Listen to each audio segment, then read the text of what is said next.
moderate this event, so I will not be the main actor, but I really hope that we'll have a great time together.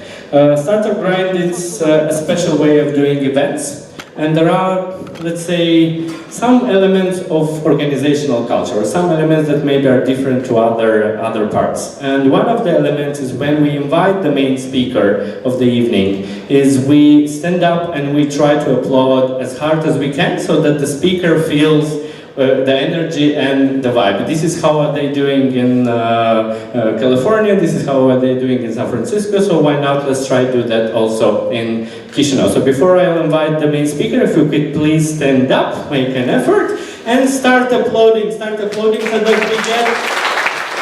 And tonight, special guest is Simon. Please welcome to Startup Grind. Welcome. Thank you guys. Thank you so very much.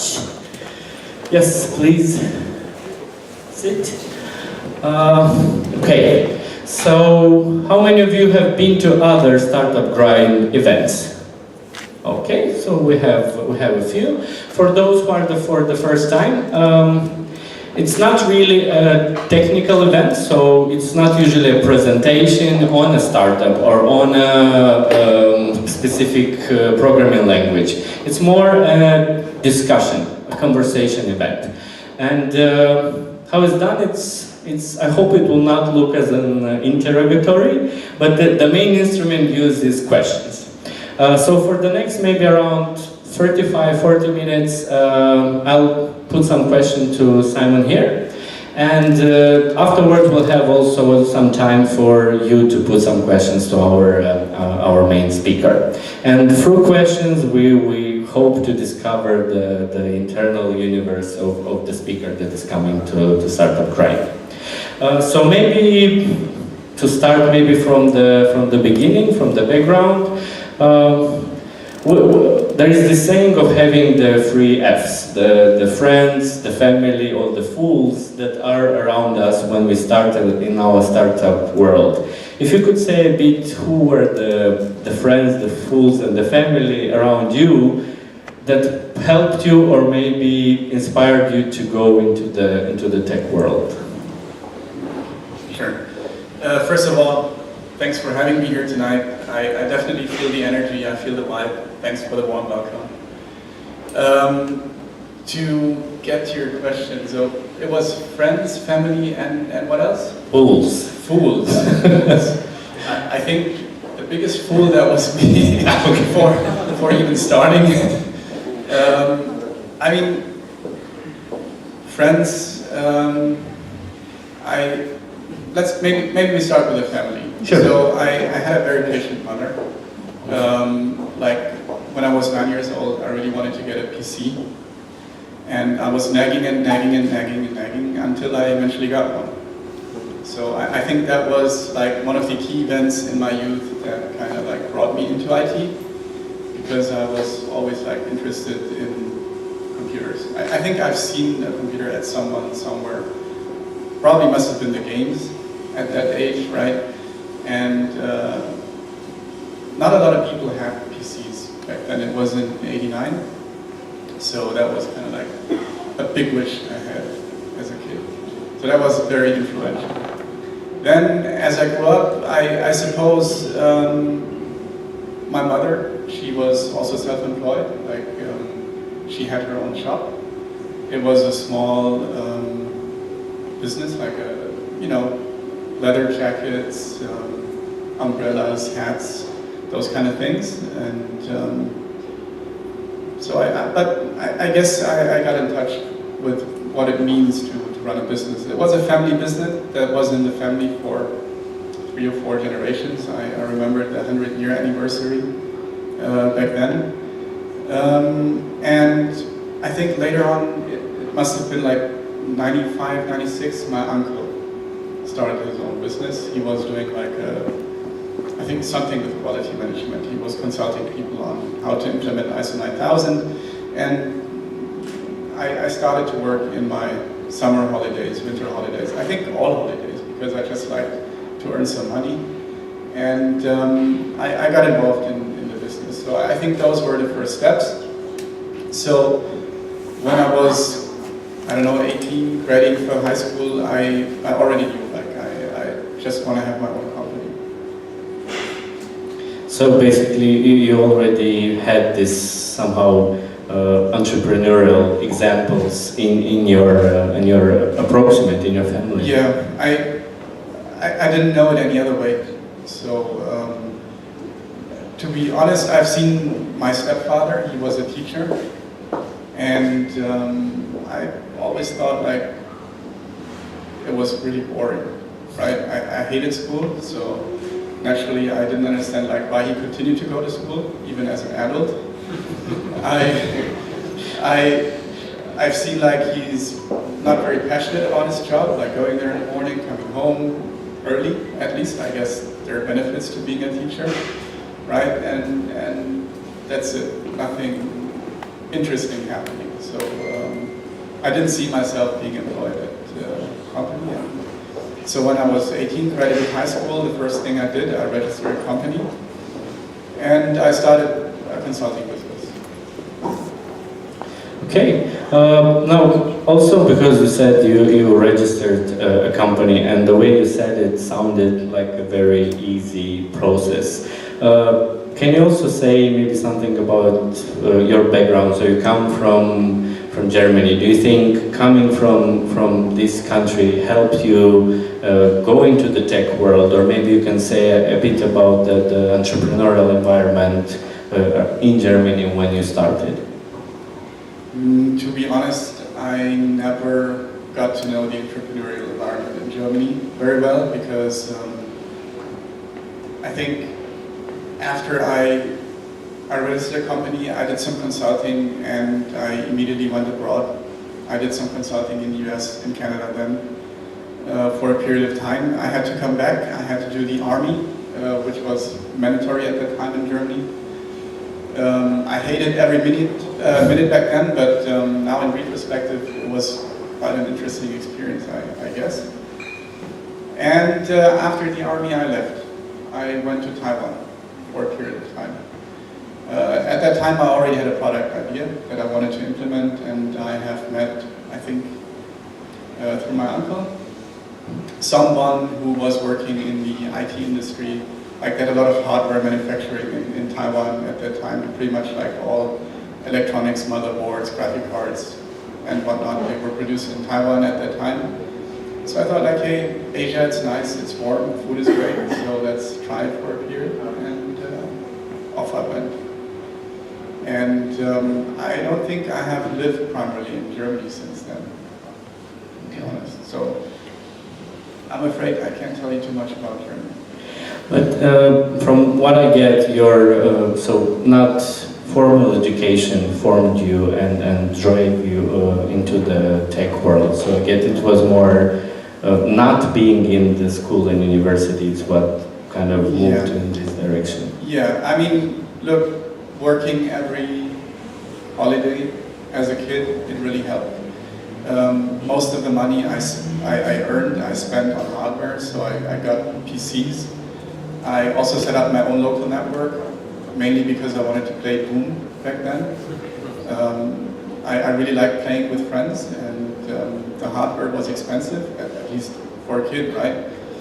So I wanted to earn money to be able to afford multiple PCs so I could play Boom at home with my friends in a network.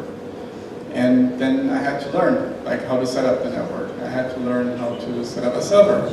And I think that's kind of like what got me started. And then I started to set up networks for companies, and that's how I got into consulting.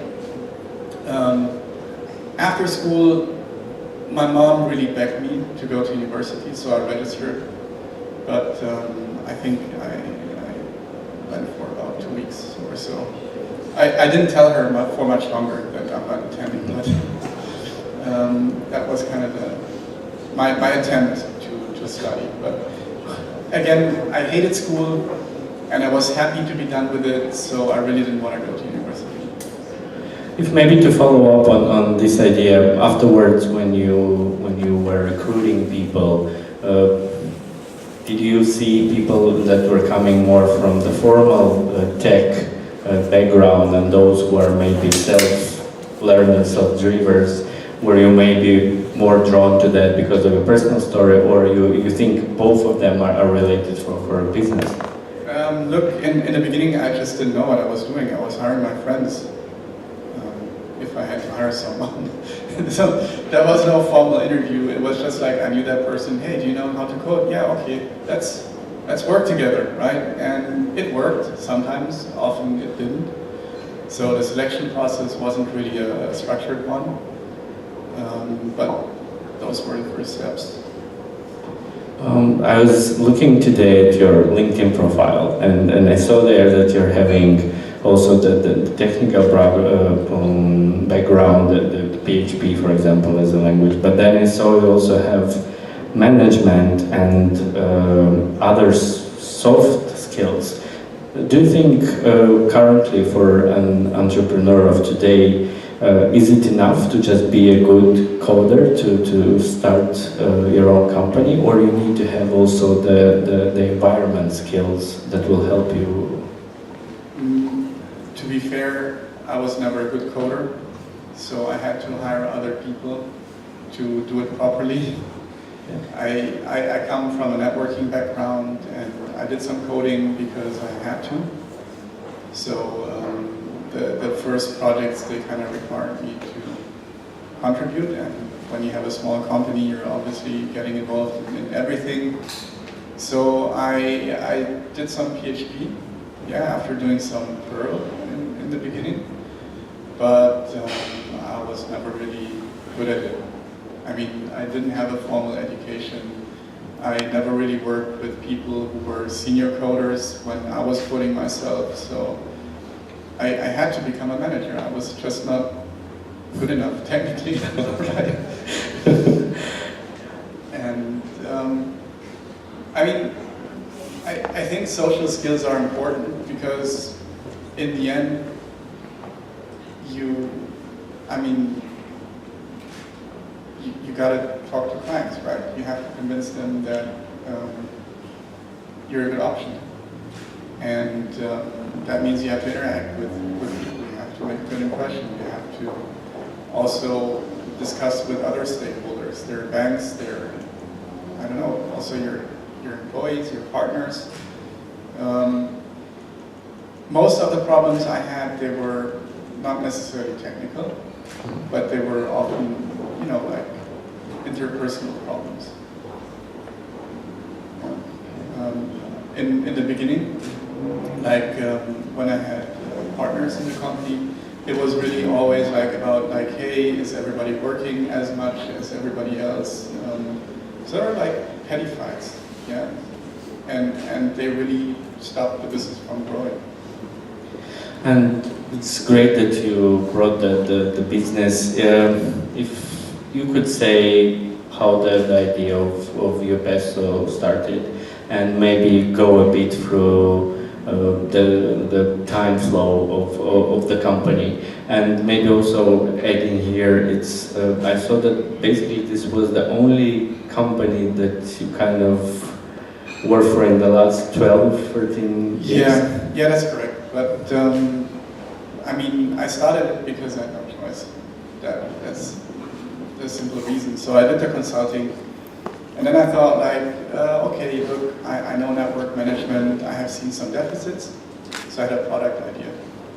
And in Taiwan, I met this person who was willing to invest in my product idea, and I was so convinced that I could do it, that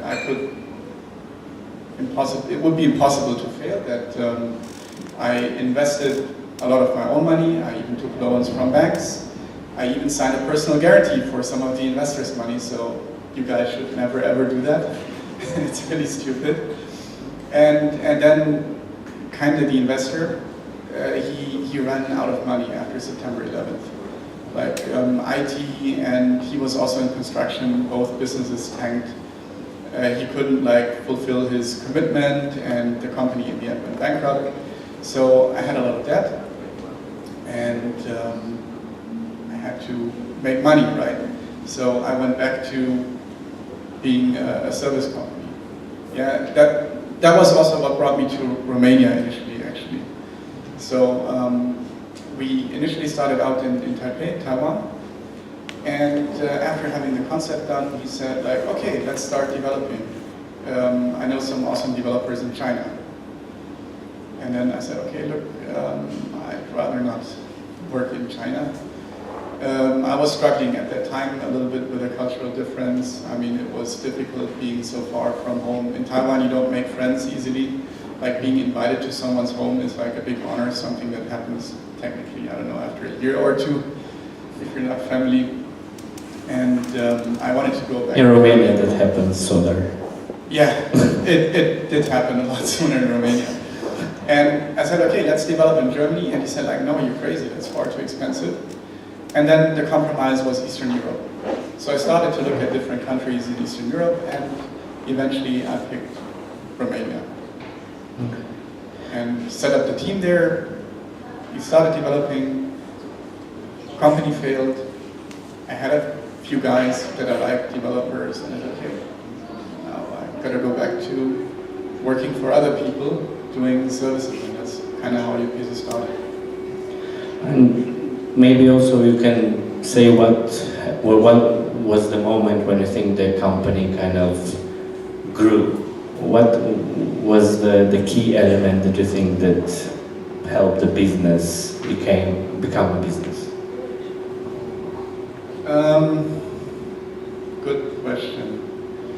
I think it was the moment when I started to pay overtime. It may sound a bit strange. The workers, I mean. Yeah. Okay. Yeah. So, I mean, the company was small, like maybe 20 people, 30 people, and it was extremely unstructured. So projects would often fail. Yeah, I mean, you kind of get it delivered, but the client's not super happy, or because you're not very great, then you cannot win the best clients, then your clients are unstable, so you as a company are unstable as well. So whenever things were, and everything was fixed price back then, like people were not used to work agile, right, time and material. So you did an estimate, obviously all the developer folks here know that the initial estimate is obviously not the best one. And when you calculate your price based on that, then, I don't know, you gotta keep paying salaries, then your option is overtime, right? And let people work for free so that kind of you manage to deliver and not lose money and don't go bankrupt.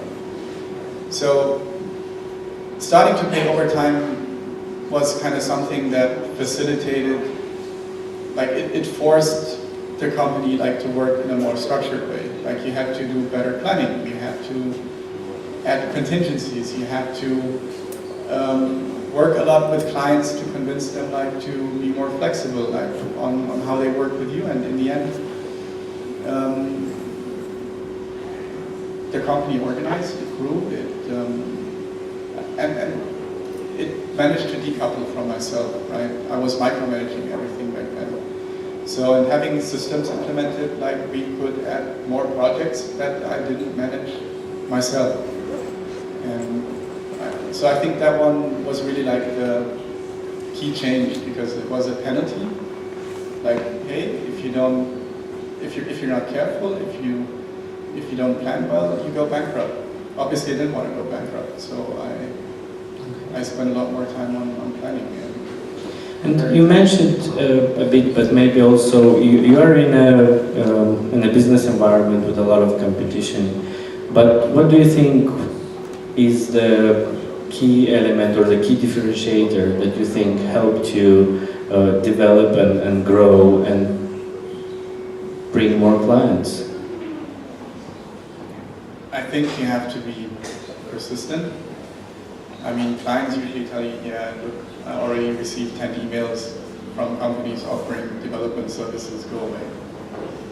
Yeah, so it's important to form a relationship with the people, and eventually they start to respect you as a professional, they start to maybe even like you as a person, and at the moment in time when they really need development services, then they don't just answer randomly to those emails that they get, they kind of like call Yeah, so it was always important to stay in touch with people regularly, to just like be on their radar, so that when they had the need to get development services, they would think of you.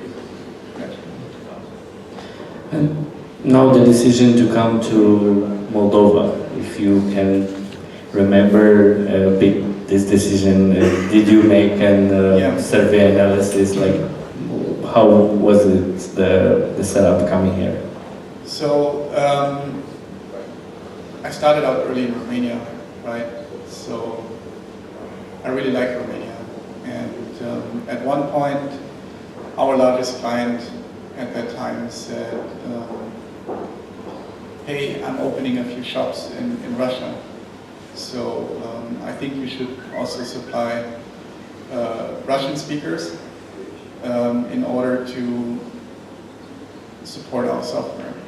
So I went to Russia, I had a look at Moscow, and it was a bit difficult for me, like being a German citizen, I required a visa to go to Russia, and I thought like, hey, it's going to be hard to run a business like if you always depend on someone giving you a visa, which was quite hard at that time, to visit your own company. And I thought like, hey, you know a little bit of Romanian, so why not consider Moldova?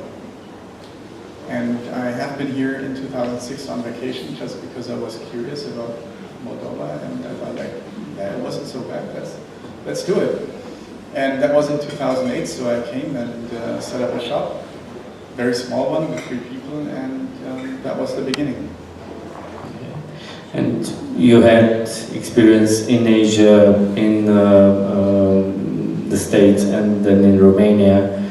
How was the experience of coming here in terms of opening the business, the people that you recruited, and maybe the legal process, but also the business environment?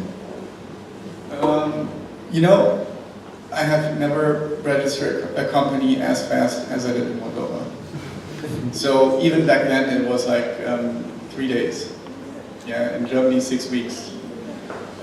In the US, yeah, actually in the US I set up a company only recently, only last year.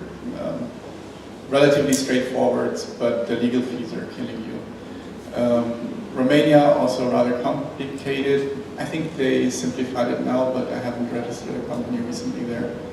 So Moldova was a great experience. Yeah.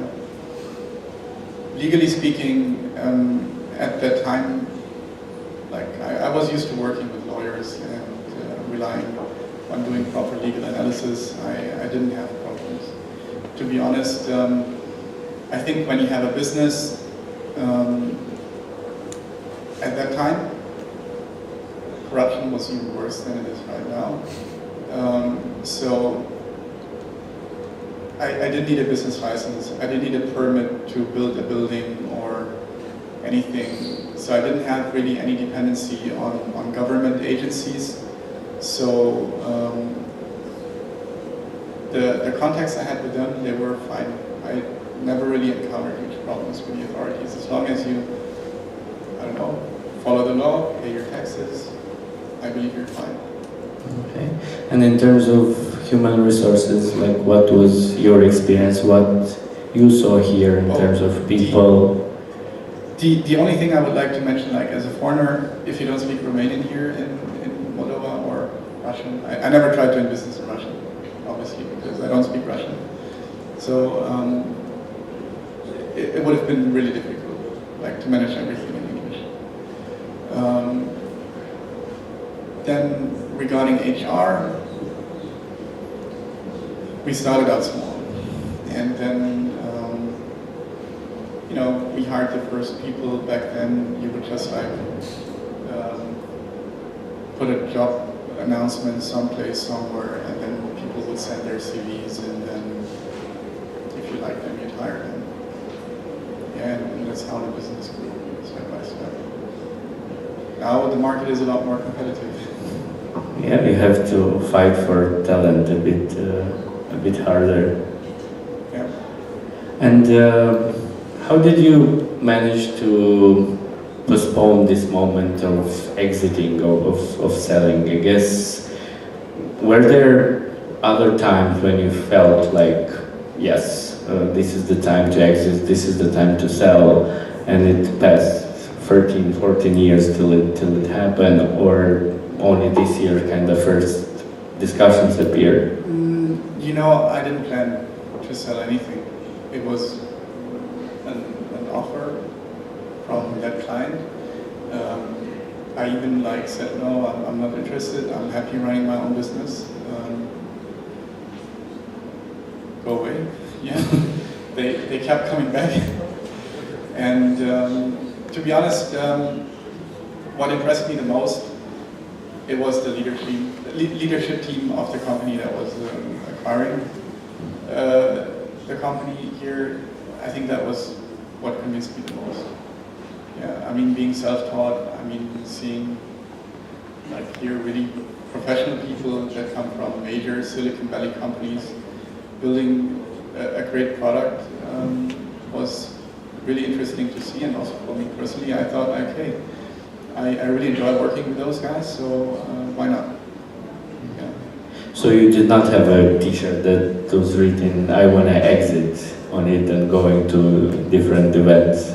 No, look, I mean, of course, everybody who starts his own business and his startup, especially if you get venture capital, then everybody dreams of starting a company and selling quickly for ridiculous amounts of money, right?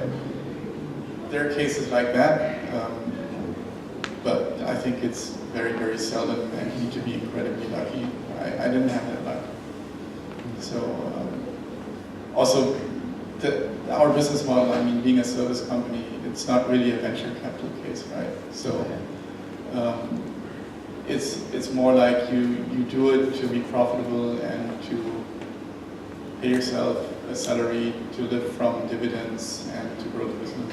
That was kind of the plan. I didn't really have any exit vision. I thought maybe, I think it was only a year or 2 years ago when I thought okay, now the company is sufficiently big that an exit would make sense and that people might even be interested in buying. Smaller service companies are typically not. You used a very nice word that I love, the vision. Is the company Obstbaum now how you envisioned it to be 10 years ago? Is it how you wanted it to be, or you still think that there is a lot to do? Yeah, you know, I mean, obviously I didn't have a lot of experience when I started the company and made a lot of mistakes that harmed the company in a way, the growth was limited, we lost clients, we had, I don't know, problems with a lot of people leaving because they're unsatisfied, we had problems with too much chaos. So, I mean, the intent was always there to have a structured and larger business, but just didn't have the skill and the right team. So seeing in the last few years coming all that together, that was really something satisfying. And I felt look, yeah, now it feels right. It's great. This is kind of how I wanted it to be, and I was really proud in a way. Well, you should be from people that know the company from outside. It's quite an impressive organization that you have created. Another question that I have is that maybe also some other people from the audience felt this, is when you start a business, you usually have other 25,000 ideas of starting other businesses that are popping into your head. How did you manage to keep the focus on one organization for so many years and not jumping from one idea to another, or leaving the one at the half done and then starting some other? Well, look, I think I didn't have focus in the beginning, and that was one of the problems. I mean, I tried to do a lot of things. Another thing that really helped the company to grow was to focus on a few things. So initially I would do any technology the customer requested. I would do even try and start my own products. But I feel if you choose to do something, you really need to focus on it 100%. And at one point we took a decision that we will do only PHP, only web projects, and that helped like getting good at doing PHP. We stopped doing all side projects like, I don't know, there were things there were so many, I don't even remember all of them. So we stopped all that, and that was like another reason like why we managed to organize and make the clients happier, get better at what we're doing. But it was a learning. I think it took 4 or 5 years to realize that. And you need to be disciplined. I mean, you get really excited about your ideas yourself, so you want to try it naturally. But sticking to your plan requires a lot of discipline. You mentioned a bit about the competition that is now for good developers, for good talent. Can you tell us a bit if you had, or what do you do as a company in order to make sure that the best talent is drawn to you? Now, look, if you go to 10 companies, then I think 10 companies will tell you they have the best people in town, right? So if everybody has the best people in town, that means kind of nobody has. And that means like you kind of hire what is available on the market, and to become better as a company, you need to invest in your people, that you actually become better than the market, and only then you can be more successful than the average company on the market, right? And I mean, there were always like financial limitations. I mean, there are a lot of constraints when you run a business. You can't always do what you want to do. I mean, in case you think like, hey, I want to be my own boss and then I do what I want, then that's the wrong reason to start your own business, because it's not like that. I mean, you have, I don't know, you have clients. Ideally, you have many clients. That means you have many bosses. Then obviously you have your people. They have also their own interests, their own plans, so they constrain you. Then there are financial resources, possibly banks that like don't want to do what you want them to do. So there are a lot of things to like synchronize, and sometimes it's difficult to unite all interests and to get everybody to move in the right direction. Yeah. Well, you mentioned a very good example with focusing on PHP and specific projects that you think helped you go to this direction. Was there a moment when you wanted to give up, when you said we're done and we should start all go each one with their own roads? Sure. Like a lot of times, but I told you, like I had debts when I started the company, so I had to continue. I had to continue to make money to be able to pay off the debt. So even if I really hated it and I wanted to quit, I had no choice. And at one point, things worked out so fine that I didn't want to quit anymore. So if you want to build companies like your Peso, you should start getting loans or debts, maybe. This could be a good motivator in the long term. Yeah, I wouldn't recommend it. But I think now when you start a business, one reason I was really stubborn, really arrogant, I wouldn't listen to anyone, so that was a personal problem. Also, I think in terms of like consulting, like when you do a business now, like folks like you guys, Dreamups, so many incubators here, they properly tell you like what to do and what not to do. I mean, everybody will tell you now that it's a bad idea to take a lot of loan out of the bank and invest it like in your startup. You can do it. If you succeed, then it's awesome, but if you don't, then it really sucks. You mentioned about the struggle to trust in other people, and I looked at the website today and I saw a co-founder, Christopher, I think was his name, and now in the startup world, it's actually during startup events, people that come alone are seen, let's say, as these lonely rangers that might fell off the wagon at some point. That's why they usually invest in startups that have several co-founders. How was your relationship, and what would you recommend to for people that want to start a business to have focus in their relationship with a co-founder? I think I'm not the best person to give advice on that. I mean, we were 6 actually when we started. Christoph was not one of them. So we had 3 business units in your personal software. So your peso is a short version of that. And we had 3 business units. The other 2 business units, they failed, and people left because either they give up because they said like, hey, it's financially not worth my while. I have easier ways to make money, so they left. Then there were people that, hey, I have a small salary, I don't have a lot of stress, so I don't want to push it forward anymore. And with those, like, I tried to make agreements to leave the company because I felt at that point they were like hindering the company to grow. And Christoph, he came kind of like a late co-founder when we incorporated again in Germany. So he was the co-founder of that German entity, which he continued to run since then. I believe that was in 2012. Okay. And you mentioned Germany, and I saw that you have offices in Romania, Moldova, Germany, and then Malaysia as well. How do you manage to unite people from 4 countries working towards one goal?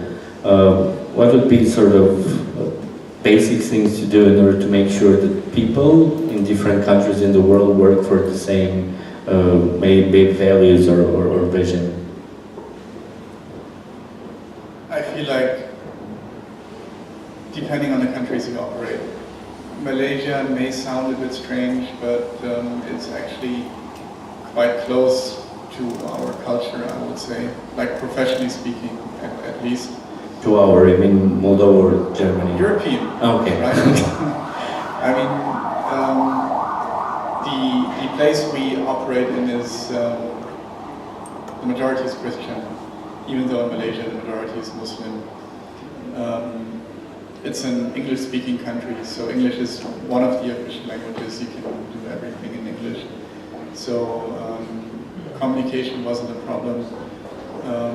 I feel like here in Europe there are smaller differences between the people, but in the end, if you have common goals, like you can work together. Like as long as people are professional, I think I made good experiences. Actually, I always felt it was enriching having people from different backgrounds working together, and that's kind of what was my motivation to set up offices in different countries, because that also gave me the opportunity to travel, to see different people, and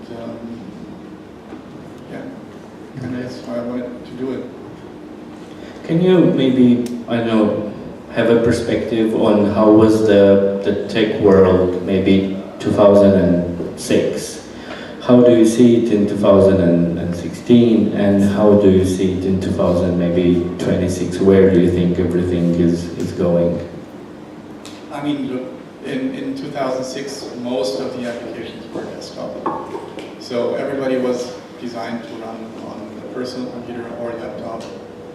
And we started to do the first web projects in 2004, but it was a niche, right? And now everything is web. And then I think starting 2008, when Apple launched the App Store, apps became really a thing. I mean, we did some mobile projects before in Java on the small feature phones, you know, the Nokia Symbian phones, but I think people were mainly playing, you know, Worms, the game on the phone, and texting, but I don't know of any other application they would have used seriously. I think BlackBerry, that was probably a great application, but that was more for business people. And now everything consumer businesses that are app-driven. We have clients now in the Middle East. They do 85% of the revenue comes in through their mobile apps. So that was kind of the transition we've seen from desktop to web, from web to mobile. Okay. And where do you think we are going in the future? I think it's going to become more immersive. Actually, a lot of people thought like, hey, if we build an app, a good example is like home automation. Like,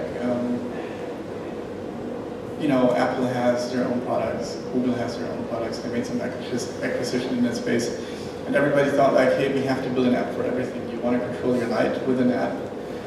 But in fact, it turns out like that it's rather complicated. If you want to turn on the light, take out the phone, unlock the phone, start the app, push the light switch, it's complicated. People don't want to do that. They want to have a simpler way to interact.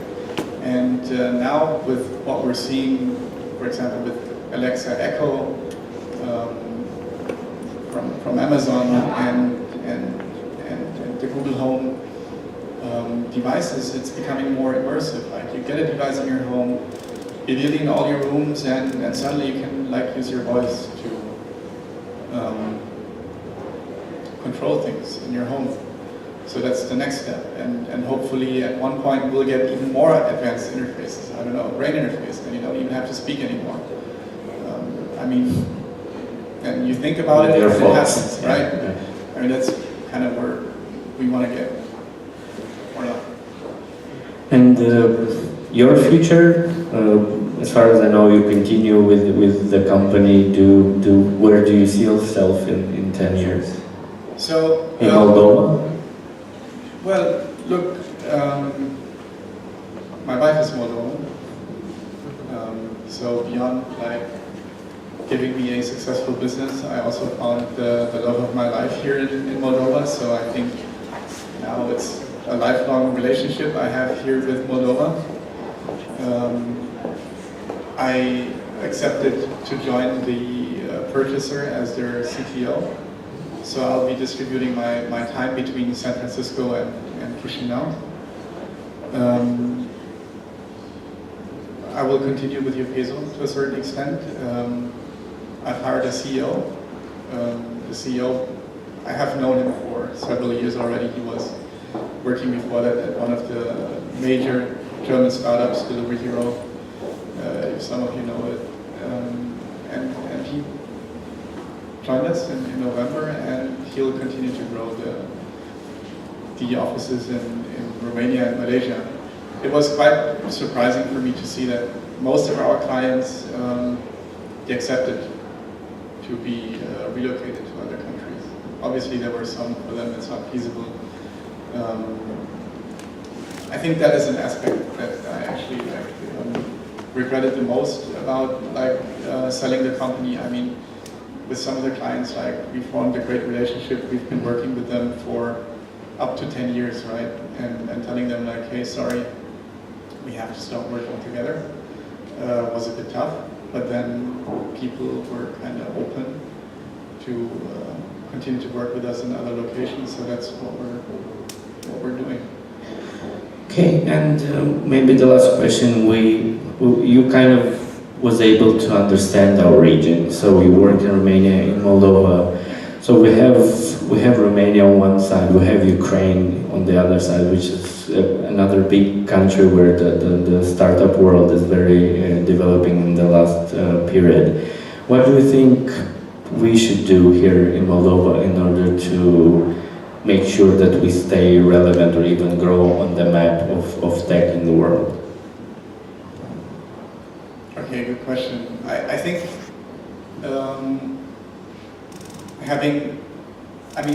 according to my knowledge, the acquisition of Upeso in Moldova is the first big investment of a product company here in Moldova. I'm not aware of any other acquisition of that size here in the country. So I think that's definitely something that will bring Moldova on the map in the United States. I think it's a great opportunity. I mean, obviously that will mean that a lot of people from SF will come to Moldova, a lot of people from Moldova will get to go to the United States, they will see things, they will get ideas, and I hope this is going to be beneficial for the ecosystem. Yeah. What I can say is that even in the new constellation, the peso/elation is going to continue to invest in the startup community here. And now, as a founder here, being Moldovan, I think the biggest benefit is like you have relatively low cost. So in the US, like your living expenses, if you live in the Bay Area, your living expenses, they will kill you. So it's very hard to start your own business if you don't have a source of income. So that kind of like forces you to take on an investor at an early stage, which means like you're losing a lot of your shares.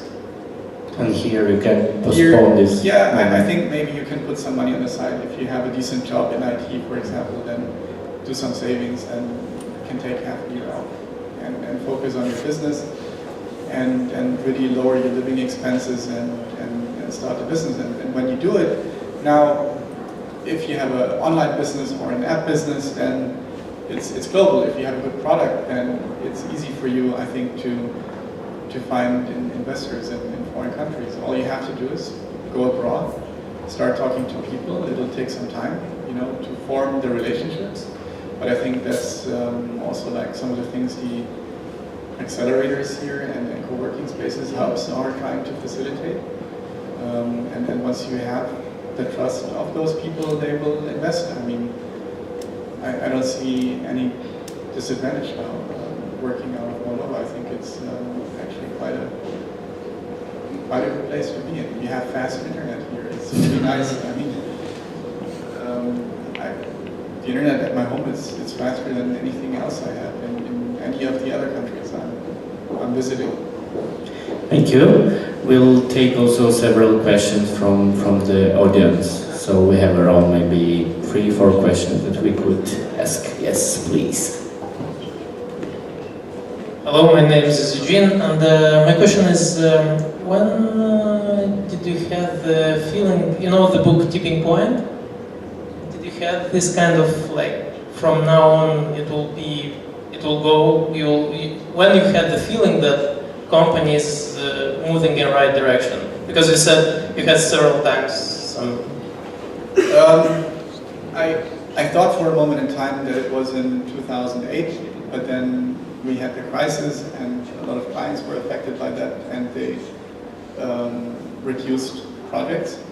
So that was a bit tough period of time, and then afterwards I believe it was back in maybe 2013, so not so long ago. Right.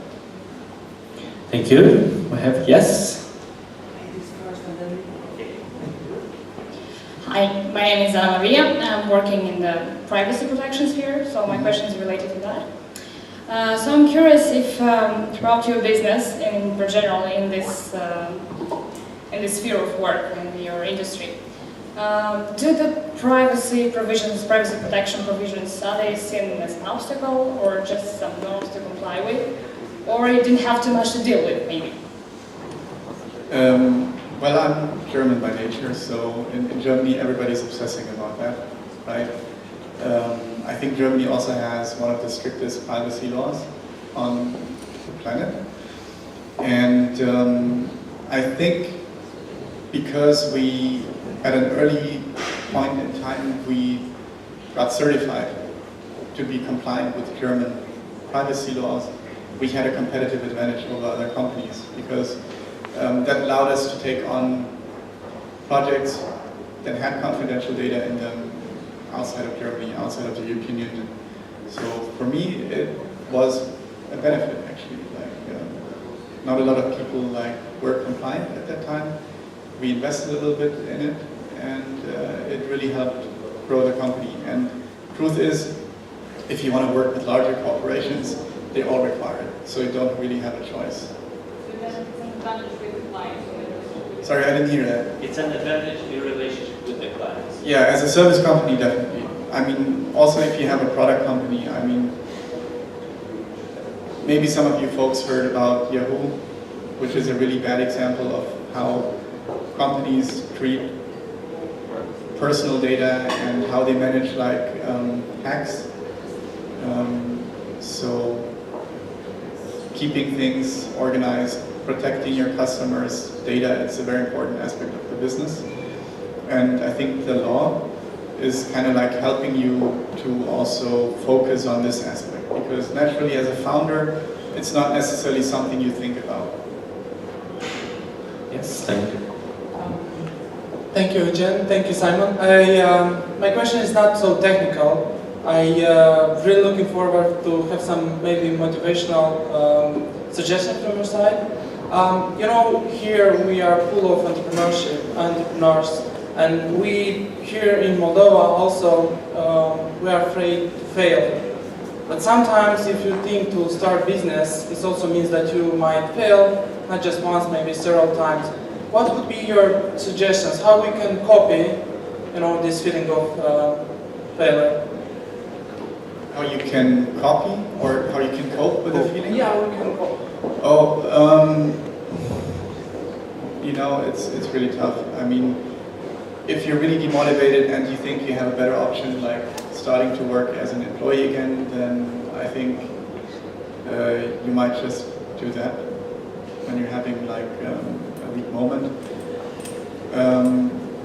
When you start a company, I think the question is not if you will fail, the question is how often you will fail, and if you will really, you know, continue going.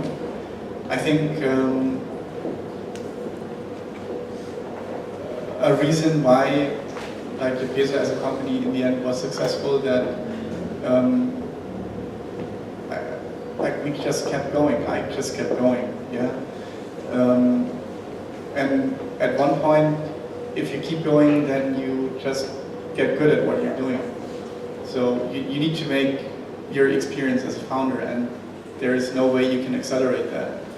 Probably with some consulting you can accelerate it, but there is always a learning curve, and you need time to grow as a professional. I think there are probably easier ways to learn than the way I did it, but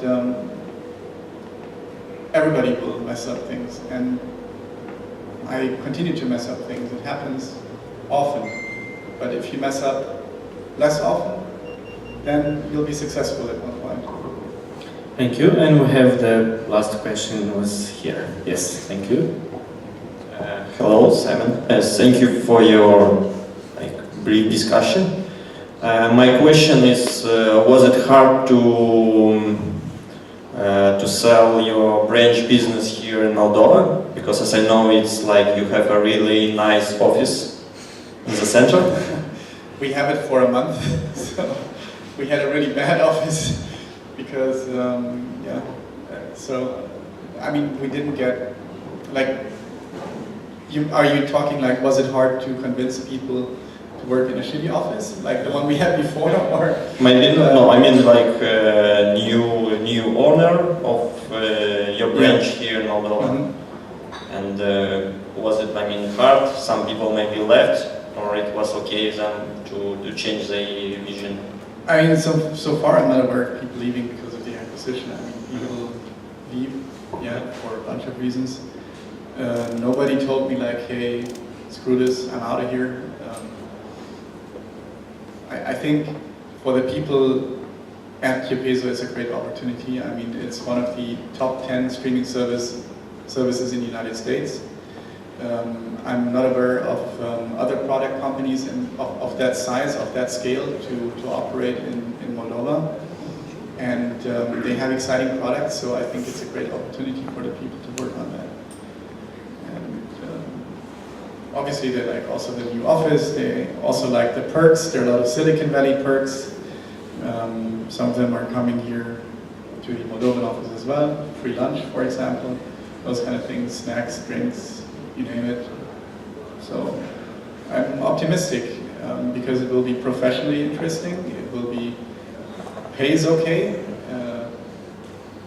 and going to expand somewhere? Because as I understood, you lost some clients because of they made some freelance, outsource here in Moldova. I mean, I think as Yopezo we will not continue here with engineering services. There are other services that we have here and we'll continue to provide them out of Moldova. We have, for example, customer service and support, data management services, and we'll continue with those, but just to avoid any doubt with the purchaser that we might be in competition over the same people, Yopezo as an engineering development brand in Moldova is no more. It's going to be Elation from this moment on in time. Thank you. And before we'll finish this talk, there is another tradition of Startup Grind. It's something that's maybe a bit different from other events. At the end, we give the opportunity to 1, 2, or 3 people that would like to say who they are and why do they come to these events, or what do they bring to the startup community in Chisinau. So it's basically an opportunity for you to say who you are and why are you coming to an entrepreneurial startup event. Yes, thank you. Hello, thank you for coming. So my name is Valentin. I'm a founder of a startup called Readcast. So what we actually do, we narrate articles. So if you don't have time to read articles, so then send them to us, we'll narrate them, so you can listen to them as a podcast. So come to me, I will solve the problem. Thank you, Valentin. Somebody else? Just who you are and why are you coming to a startup event? Yes, thank you. Hello everyone, my name is Igor and I want to bring and expand here in Moldova Scrum. So if you are interested in Scrum, please, you are welcome. Thank you. Yes, thank you. Somebody else? Yes, in the back. Hi, my name is George Fedorescu. I'm actually the head of Mixbook, one of the companies that arrived in Moldova with the help and the great assistance of Yopezo. Yopezo has been doing a great job in helping us out even now. But in a previous life, I used to be a lawyer, so I was based in Moldova. Now I'm back in Moldova for good. So anybody has any questions about, startup, the legal part of actually starting up, some pitfalls or anything else, you guys can always give me a buzz, approach me. Like I said, I'm here, so I can always meet for coffee and stuff, okay? Thank you. All right. Michaela was a bit afraid about this part, but it worked, I think. So at the end, we basically will just do what we did at the beginning. I will invite you afterwards for around 15-20 more minutes. Simon will be here for those who maybe have questions that we didn't cover during this talk. And also you have some really nice and good snacks there in the back, and you are welcome to stay here for more networking. As I said, we'll just finish with how we started. Before that, I'll just remind those of you who are interested in Founders Institute accelerating programs, we are starting promotion tomorrow.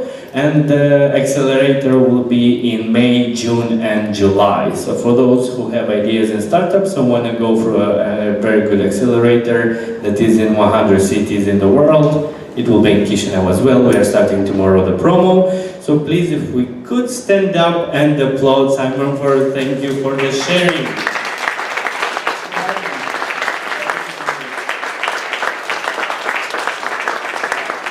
Thank you, Dreamups. Thank you, Michaela, for inviting me as a host. It was a pleasure, and please enjoy the snacks and the networking. Have a great evening.